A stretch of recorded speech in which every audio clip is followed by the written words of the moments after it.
Hello, my name is Simon. The grass is never green. Jeffrey. And I'm Edward, Nat King Cole fan, Frizzell. Yours is better than mine. And we're watching Musha today.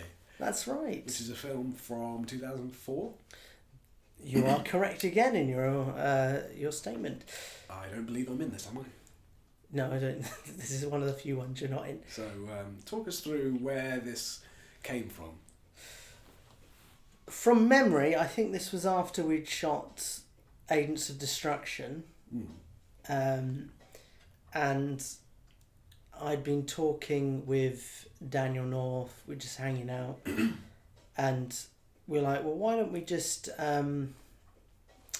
make a film? I'll tell you what, I actually had read a synopsis, a short one-sentence synopsis in the Co-op Film Festival booklet for a film that said something about a hitman. Yeah.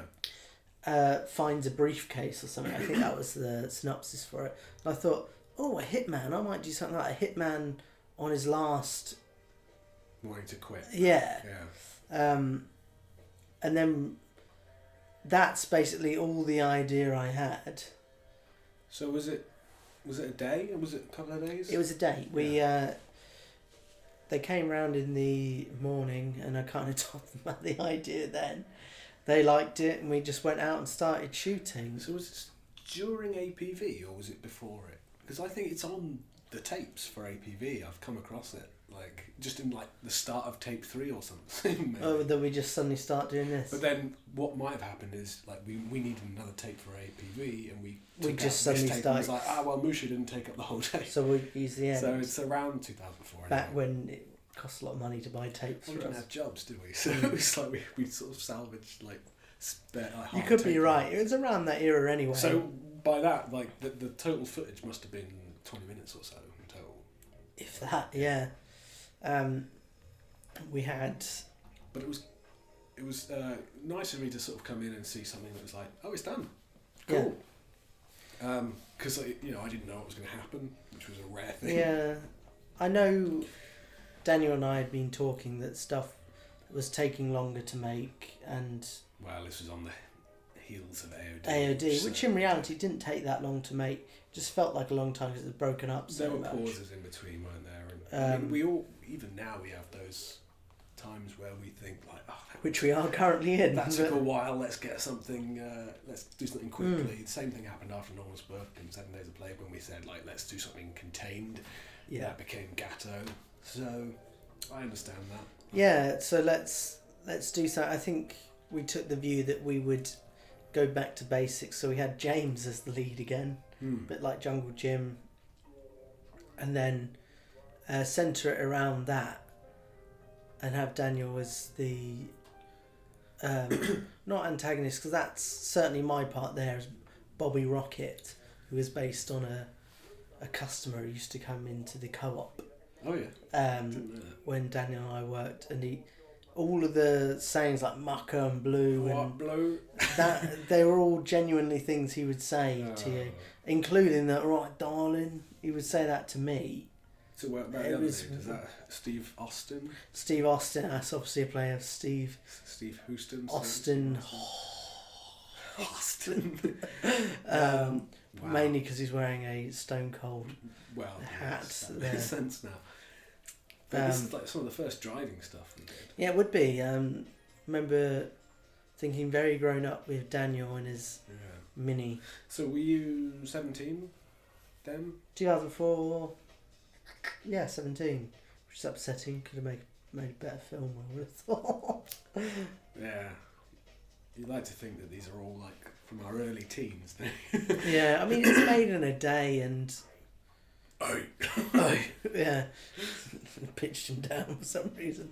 Make him sound more adult. He's driving a car though, that's good enough. Yeah, I flipped this. This is a re-edit or a remastering. Oh, I've dubbed Dan there. You dubbed Dan? Was this a quick kind of like an upscale kind of thing? Yeah, just to get it out there. I didn't realise I'd dubbed Dan. That's disappointing. That shot's flipped though because it said 0. Yeah, 0 backwards 3. Could fix that now if you wanted to. I could. I'm going to. You could watch the original if you wanted to. Plagued with copyright music. I think in reality the original is actually a better edit. Wow, that's saying something. I mean, not saying something. No, I mean, think it takes something to admit that. So was it purely to remove the music? Or was it yeah, just to make it, allow it. I can't honestly say I improved the edits of the other films I re-edit. I don't think it's a bad edit. I mean, it's a serviceable edit. I think there was more passion in the original, where trying to stylize it. Sometimes the copyright music is hard to find a replacement for, but you just can't use it. So. I used to love that shot, how wide it felt. Oh, it's already at this point. Yeah, I mean, it's a very, very short film. And then... You took a lot of visual stylistic choices throughout the film. So, was that all... Did that come later on? Did you know when you were shooting? I knew it was going to be like that. So choppy and kind of colour changes. Yeah. And, names on screen and stuff like that, which were in the original as well. Yeah.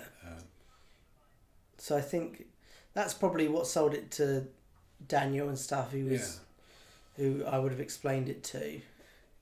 It was probably nice from your guys' perspective just to feel like it was a bit back to the good old days. Yeah, like they couldn't be blamed for thinking I'd maybe sort of taken over a little bit with my 6-month epic. So I completely understand that.